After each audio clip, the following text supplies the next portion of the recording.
So these are the T-90 tank files. Some changes could happen between how this is and when I actually go to print it. I'll start with the turret. So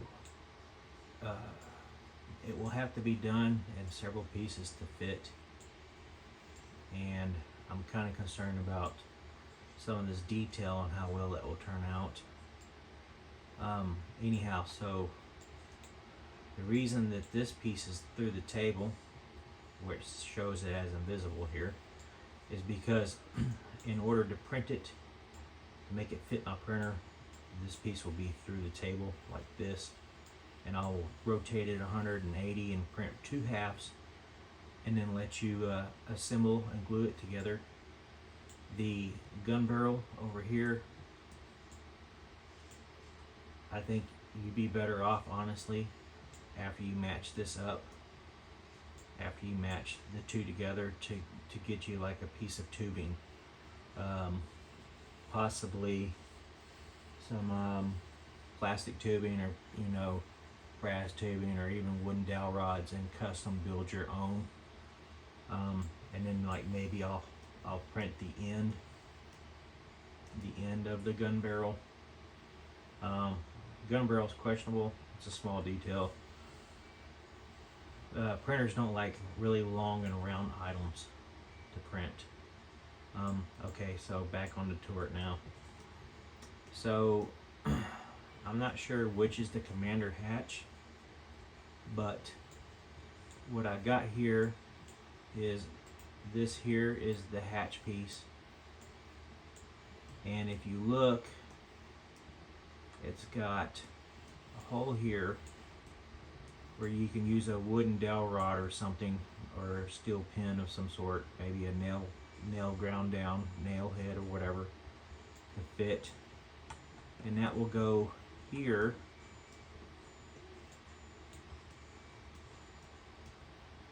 Let me move this man here out the way. That'll go right here, so you'll have a hatch that will work theoretically. Now I didn't design this, so just the way we sliced it up. So this man is what I use for a model to represent a G.I. Joe. It's set as 12 inches tall, and I'm going to kind of show you the space that you have here, the space that you have in this little manhole.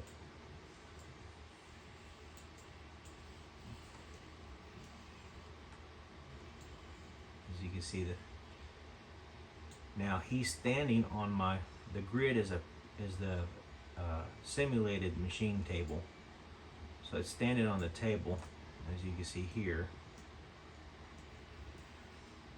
and these holes go all the way through here. Now this dude is not posable like a G.I. Joe, so you'd have to put his feet together to get him to stand up in there. The other hatch, if I did a full round, it would bust out into this area here.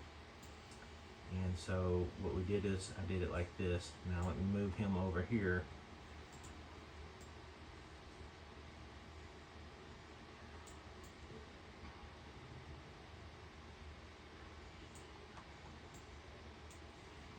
Now you kind of see that. Now you can't push him down any further, because this here will go inside this over here.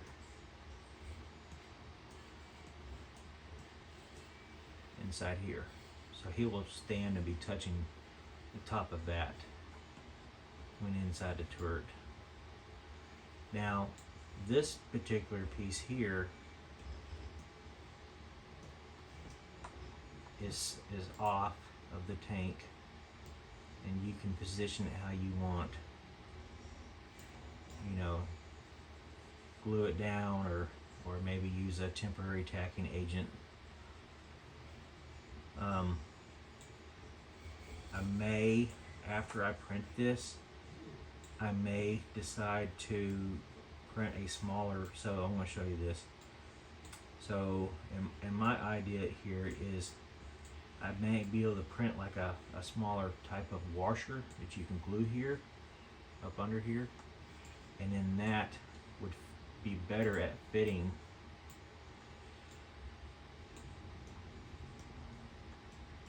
here to kind of allow you to, like, you know, just rest it in there and then spin it. But again, that's theoretical. I don't know. None of this will be functional. You won't be able to open them or nothing. It's just pretty much just for looks. So again, to make it fit the printer, the turret is sliced up in these pieces, as you can see. So you'll align them and glue them up.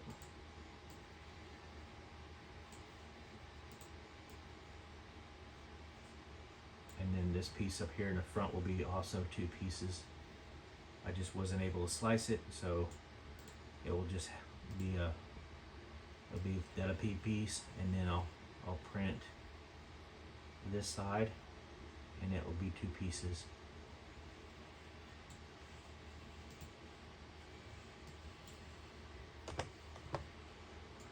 I know it's shown here as 1, but it will be 2 pieces.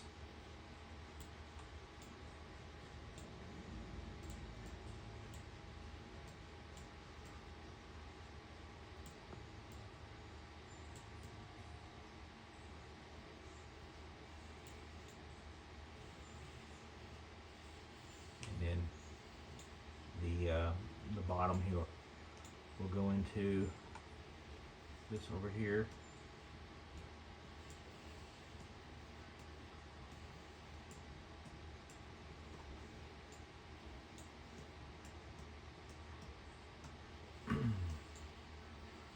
I got these so far sitting in these bigger pieces. I'm pretty sure that I will have to slice them down the middle like a hot dog here, right through here, all of them, to fit the printer. They'll at this size they will only fit my biggest machines, and my biggest printers have the bulk of all of our work on them, so they have over a year wait. But if I can slice them down the middle, then I can put them on the other printers, and you know, they have like maybe about 6 months or so worth of waiting time. And that year wait can change as orders change. Sometimes I'm able to fit some of the other stuff from the large printers onto my medium printers. Over here, all of these, they are individual pieces, and those are the track covers, track guards that go along the side over here. The wheels, I've still got to slice up the wheels, but basically it's going to be for every wheel, for each one of these main wheels, it's going to be a roller, the washer between, and a roller, and a hole and cap here for a bolt. Let me show you. I got some of the wheels ready.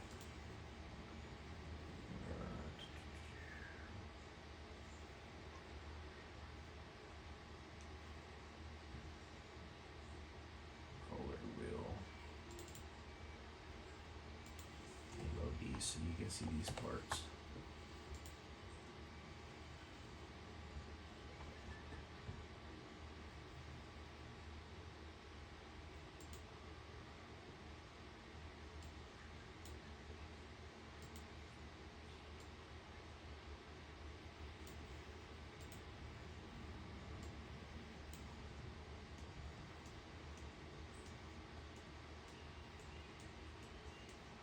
Okay, so it's going to be the back of the wheel, and then you'll have this piece will go here to the center, and then you'll have this one, which will be your front roller, and I've got it set up to where you can just run an Allen hex bolt all the way through.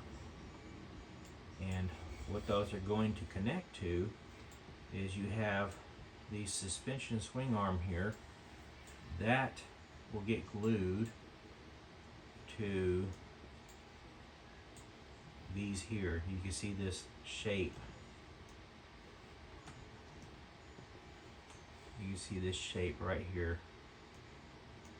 That is this, the back of these.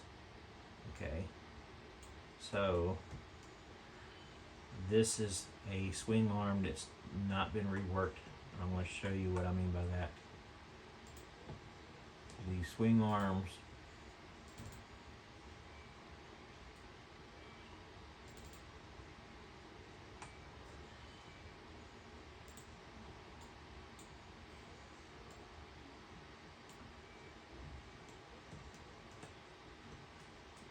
okay, so this is the original file, and then this is the one that's been redesigned so that you can make your track have functional rollers. So you're going to glue this onto the hole, and then a 1/4-20 bolt. You will force thread that 1/4-20 bolt into this right here. Give me a second to get moved around.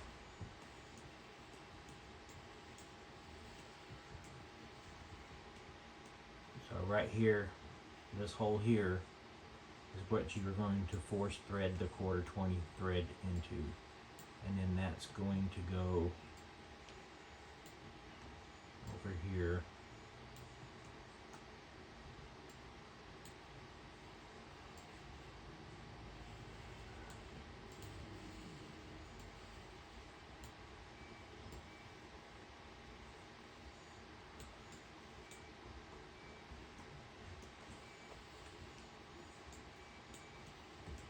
Bear with me here, trying to navigate all this. Okay, so your bolt is going to go through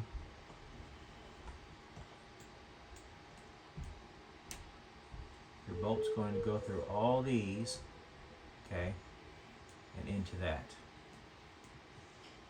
So you'll have, this will be over here, this one will be over here, and then those will be bolted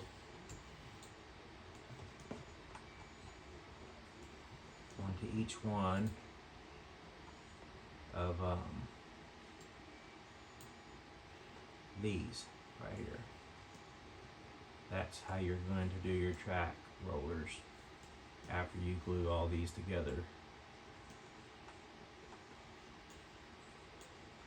Now, that's your main roller. I still have yet to work out this one, which is probably going to be done the same way, the 3-piece. It'll be, one, the washer, the back, okay, and then it'll have the counterbore hole here for another 1/4-20 socket bolt, and then I'm going to have to do the back drive cog. Probably going to do, I'll probably slice it through here, and then I'll probably slice it again right through here. So this would be your middle washer style. This will be one wheel, this will be the back wheel, and then over here I'll have the counter bore and bolt for you to thread it into the center of these pieces. That's where I'm at so far with all this. I haven't got to much more. These here little rollers, if you look here on the side, you see the square here? There's a circle here on each one of these, and so this would line up centered with each one. Okay, so you got 1, 2, 3, 1. See the hole here? 1, 2, 3. they would be lined up. No, it's hard to see. Doing my best here. See, you would line these up. That's where those would be.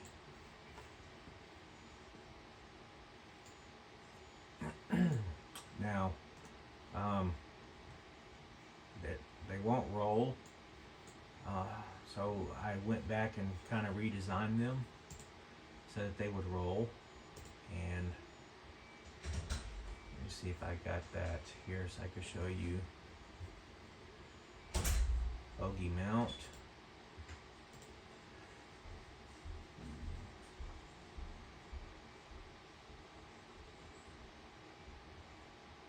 Give me 1 second to find where that went.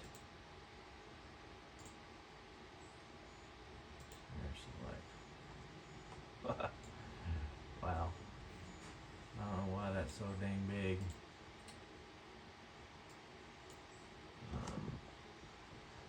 Give me 1 second to figure that out. 988. 988.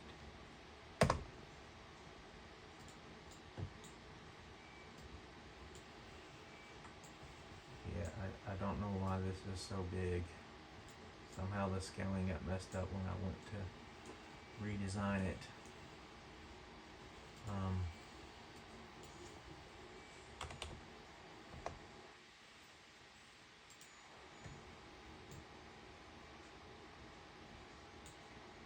Anyhow, I'll have to figure out what happened here. Oh, no, but we will. Let's see if that one's done big too. It sure is. Center.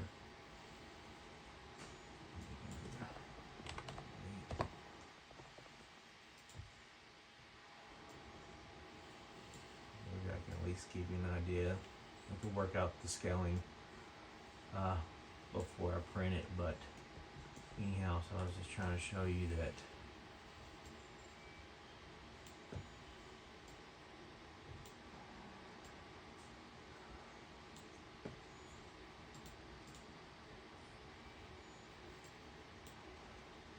hold on 1 second.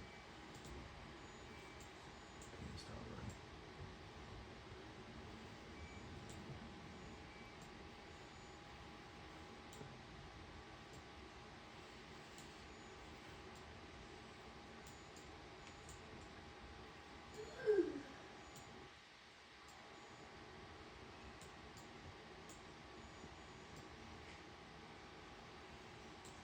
As you can see, optical illusions on the computer are sometimes tricky. Okay, so in order to make the bogey wheel here for the track to roll, I did it like this. It's supposed to be set up again for a small quarter 20 bolt. You would glue this to the you would line that circle up with the dot that you had seen in the hole, and then your quarter 20 would thread into this and fit loosely through here so that this bogey wheel will spin.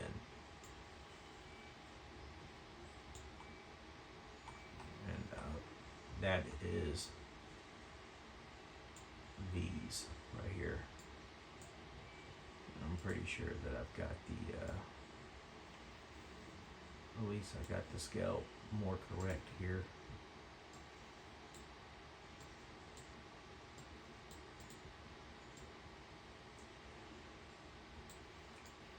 Move it over here to compare.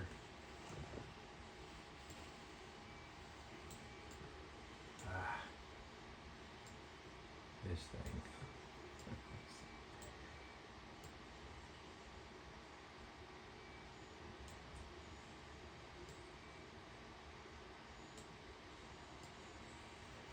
Yeah, so I've got it scaled to the right size now. Anyhow, we'll save that back over my parts. Anyhow, so that's the T-90 tank on where I am with all the programming, and I'm getting ready to start printing these as soon as I have availability on my printers. to print whatever I can. So, you know, some of these smaller pieces might obviously print first if that's, you know, what I have room for on my printers. Now, to give you an idea, this, like I said, this was the simulated table. I want to show you. I did this so you can see everything in yellow, alright? And this is supposed to be the size of a printer, but this is about 500 times bigger than my biggest printer. So here is, this is my biggest printer here, right here. There you go. That box is my biggest printer. So that's this piece right here, for example.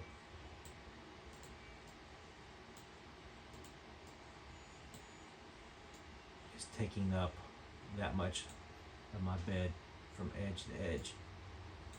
I have only got 4 of these printers. I've got 9 of these. You see how this changed. I got 9 of this size printer, so if I cut these parts in half, or if I do this like I did the turret, I'll show you. If we roll the part and then I center it and print that half, and then we roll and I print that half, it's a mating part just like we did with the front here. Doing this will open up the time on when the tank gets done, because I have more of these machines available than I do the biggest one, which is this one. So a lot of these rollers and stuff can, you know, obviously will print on this size. I'll stack them in here as much as I can. Trackpad, I have yet to just figure out for sure. Let me pull this up. Let me load this back. Sorry, hold on here. I have not figured out how to print. Sorry guys, hold on here.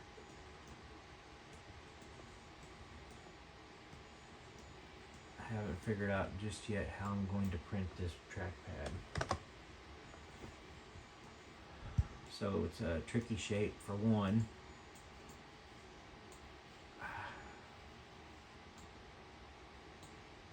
don't know if I want to print half the pad like this. Okay, and then print the other half of the pad.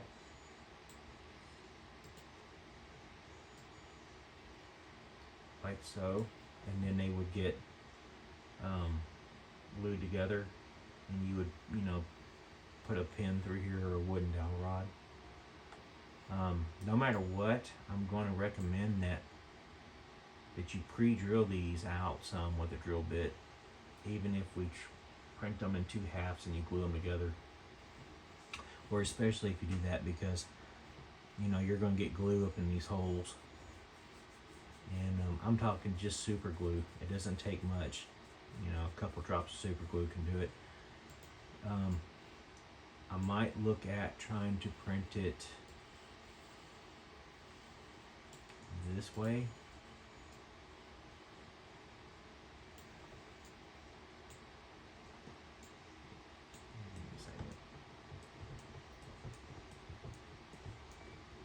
It's harder to work with the table when it's oversized like this.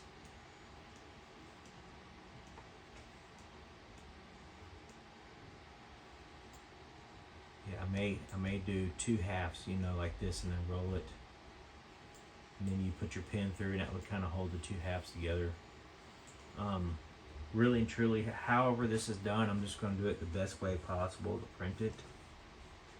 And again, it's not meant to be like a, you know, a giant RC model. It's just going to be a giant, you know, a giant 1/6 scale model. So I'm just going to go for whichever is the easiest way to make it functional. As far as what this is, I don't know what that is. I will print it and throw it in the box, but I don't know where it goes. This is the pin for the hatch, but I'm not going to print that because I know that's not going to do very good, and you're better off getting a wooden dowel rod and cut it to fit that hatch of the turret.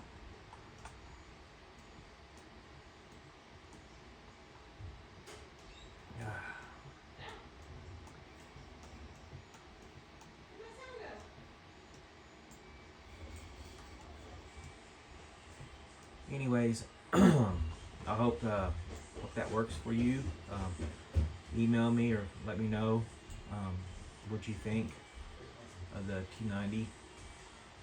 But that's kind of like, this is kind of how I'm thinking about approaching this to make this tank in 1/6 scale.